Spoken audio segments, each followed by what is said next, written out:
Bonjour et bienvenue, voici notre tour d'horizon économique, géopolitique et boursier. Nous sommes le mercredi 17 avril, un jour historique. Et pour comprendre comment tourne la planète finance, c'est sur la bourse au quotidien et nulle part ailleurs. Et l'épisode du jour s'intitulera « Le CAC 40 au firmament, tout seul comme un grand ». Firmament, ou plutôt non, le zénith. Oui, le zénith, c'est peut-être le terme le plus approprié. Le CAC 40 est effectivement au plus haut historique, au plus haut absolu à l'instant où j'enregistre.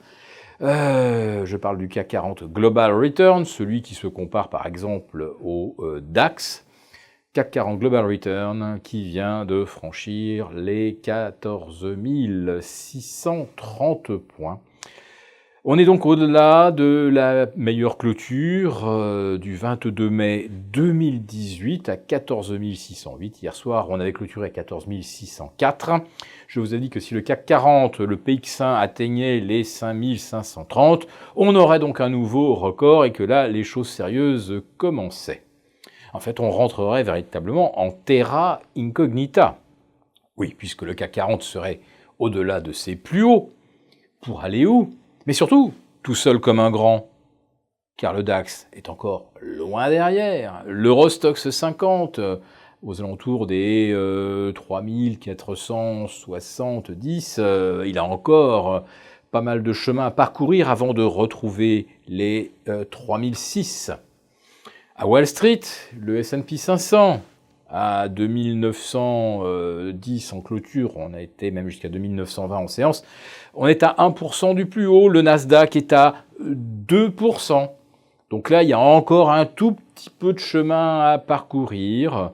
En tout cas, on s'en va vers une 17e semaine de hausse consécutive, ça c'est à peu près certain, dans un marché totalement sous contrôle. Alors, si vous voulez vous amuser, regardez ce matin l'évolution du CAC 40 entre 9h30 et 12h15. Évolution du marché. Aucune. C'est ce qu'on appelle une flatline, plus aucune volatilité, camisole algorithmique absolue. Mais en fait, le contrôle algorithmique est total sur le CAC 40 et sur les autres indices, car si on monte depuis 17 semaines sans aucune correction, c'est qu'on a peut-être déjà, dès l'origine, programmé un objectif et avec un délai pour l'atteindre. Alors je rappelle que le plus long mouvement haussier sans correction intermédiaire remonte à février-mai 2015. Il avait duré 18 semaines, il avait une amplitude de 20%. Nous en sommes à 17 semaines avec une amplitude de 17%.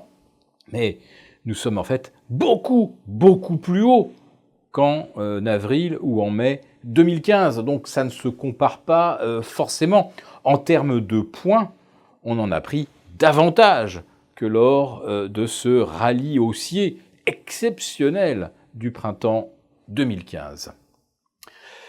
Nous avons assisté à une désolidarisation des actions et des obligations depuis vendredi dernier. Jusqu'à présent, tout montait de concert. Cette fois-ci, non.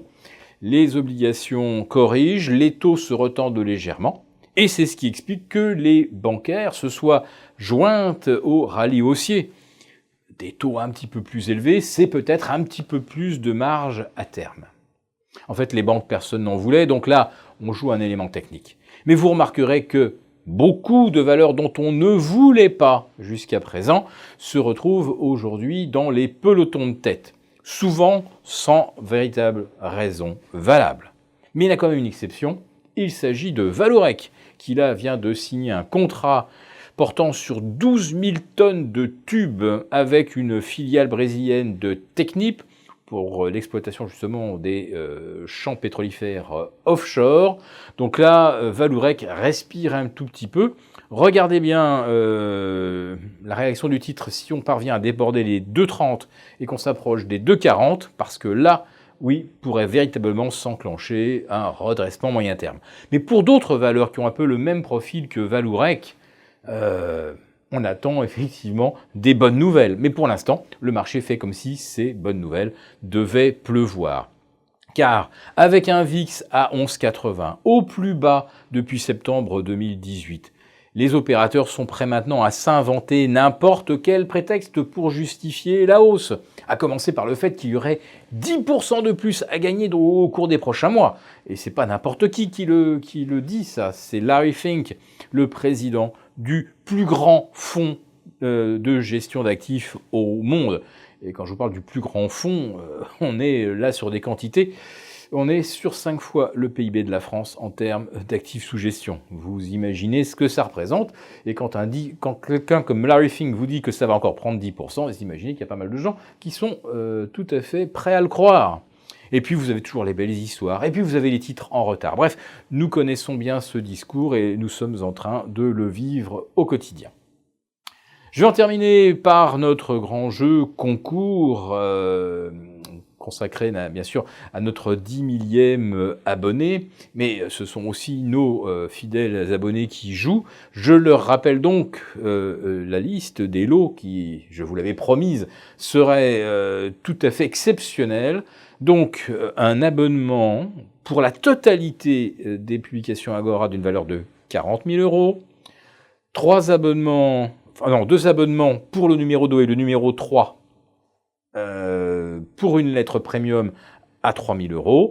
Pour le 4, le 5 et le 6, nous aurons également un abonnement à une publication, alors non premium, et de 6 à 10, la publicité bien sûr, de choisir un livre parmi ceux édités par Agora.